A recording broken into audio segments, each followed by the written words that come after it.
니 사정은 이랬다. 이렇게 또 밥을 먹게 되네. 대감에게는 딸이 하나 있는데 그녀가 혼례식을 며칠 앞두고 쓰러지고 말았다.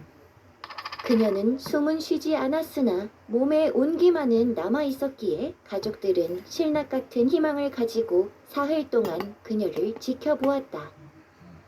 그리고 기적처럼 사흘 후 딸이 깨어난 것이다. 딸이 깨어났으니 예정대로 혼례식을 치르려 했는데 이번에는 딸이 고집을 부리는 것이다.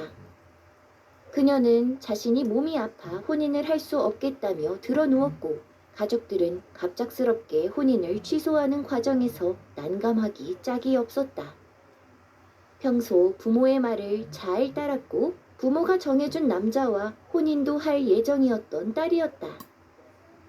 그러나 그녀를 진료한 의원들은 모두 그녀가 아픈 곳이 없다고 했다. 하인의 이야기를 다 들은 소녀는 자신이 딸의 병을 고쳐보겠다 했다. 하인이 대감에게 가서 소년의 말을 전하니 대감은 반신반의하면서도 이렇게 말했다. 내 딸의 고집 아니 병을 고쳐준다면 내 기꺼이 재산의 절반은 주겠네.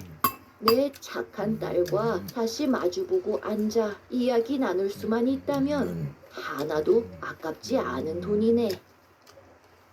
그리하여 소녀는 대감의 딸이 누워있다는 별당에 갔다. 소년이 별당에 들어가 드러 누워있는 소녀의 뒷모습을 보니 저승에서 보았던 울고 있는 그 뒷모습이었다.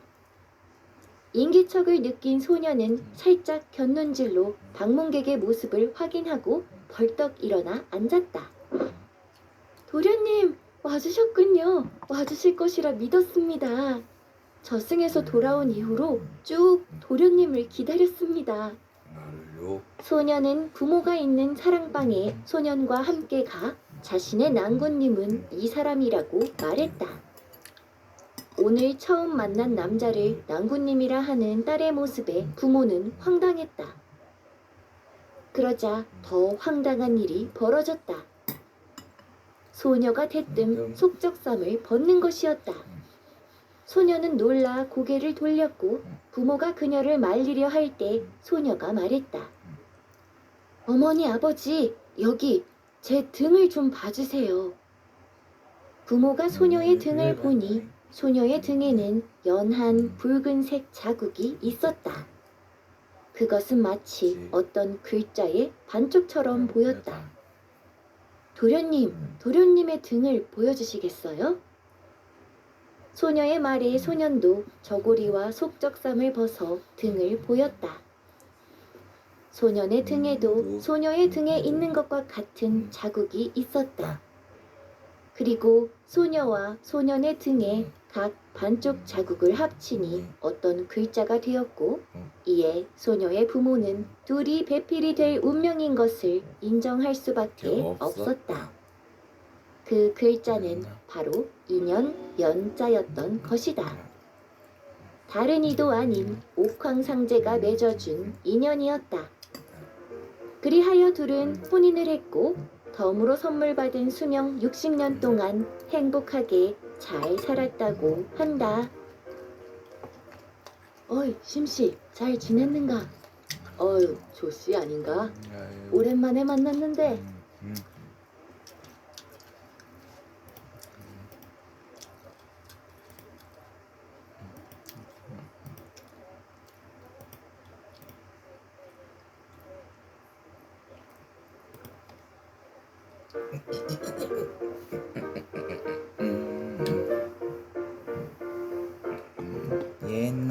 옛날 어느 마을에 한 여인이 살았다.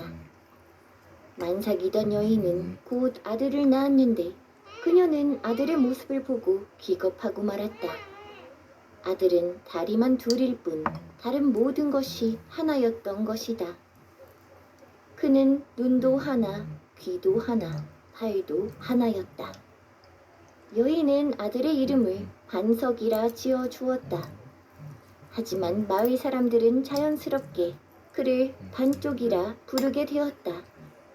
그가 눈도 귀도 팔도 절반만 가지고 있기 때문이었다. 어머니는 아들의 신체가 온전하게 태어나지 못했으니 건강하지 않을 수도 있겠다고 우려했더랬다. 그러나 그녀의 우려와 달리 반쪽이는 보통 아이들의 몇 배나 튼튼하게 자랐다. 18살이 된 반쪽이는 힘을 주체하지 못할 정도였기에 산에 나무를 하러 갔다 하면 남들보다 2배씩 해왔다. 그런데 이러한 반쪽이의 힘 때문에 난감한 일들도 생겼다.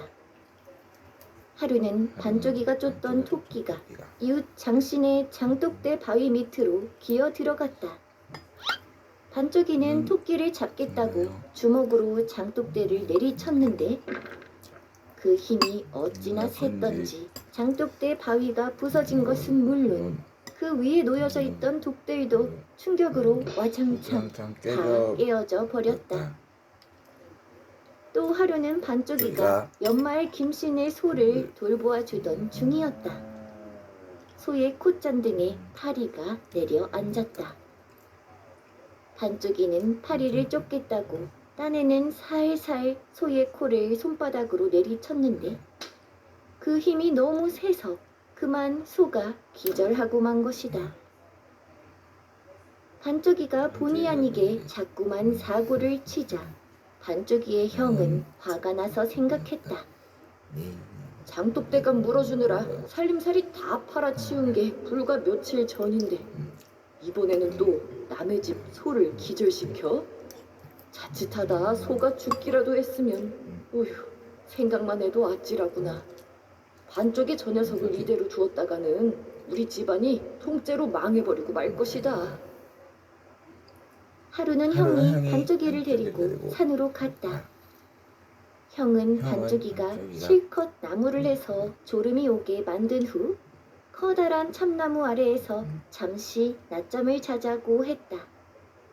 형은 잠든 반쪽이를 나무에 단단히 동여매 놓고서는 해질녘쯤 서둘러 집으로 돌아왔다. 나무하겠다고 산에 간 형제 중 형만 집에 돌아오자 어머니가 반쪽이의 행방을 물었다. 형이 말했다. 반쪽이는 제가 산속 큰 나무에 묶어놓고 왔어요. 뭐라고? 얘야, 그랬다가 반쪽이가 짐승들에게 해라도 입으면 어쩌려고? 그렇게 되라고 묶어놓고 온 거잖아요. 굶어 죽든지 짐승에게 잡아먹혀 죽든지 반쪽이 그 녀석은 이제라도 사라져야 해요. 애초에 생긴 것부터가 그렇게나 흉측한 것이 정상은 아니었잖아요. 뭐라고? 세상 사람들이 다 손가락질해도 가족인 우리는 그러면 안 되는 것 아니겠니? 그런데 그때였다. 저 멀리서부터 땅이 울리는 듯한 커다란 소리가 났다. 쿵, 쿵, 쿵 하는 소리와 함께 집까지 흔들리는 듯했다. 소리는 점점 가까워졌고 소리의 정체를 본 어머니와 형은 깜짝 놀랐다. 반쪽이가 등에 커다란 참나무를 매달고 싱글벙글 웃고 있었다. 그는 형이 자신을 묶어둔 나무를 통째로 뽑아 매달고 집에 온 것이다. 반쪽이가 말했다. 어머니, 형을 용서해 주세요. 나도 형 입장이었다면 형처럼 행동했을지도 모릅니다. 형님, 앞으로는 제가 더 힘 조절에 유의할 테니 너무 걱정하지 마세요. 그리고 이 나무는요, 한여름에 어머니께서 나무 그늘에서 시원하게 쉬시라고 제가 가져왔어요. 또 하루는 반쪽이가 어머니에게 말했다. 어머니, 저도 이제 장가들 나이가 아니겠습니까? 어머니는 반쪽이의 말에 한숨을 푹 내쉬며 생각했다.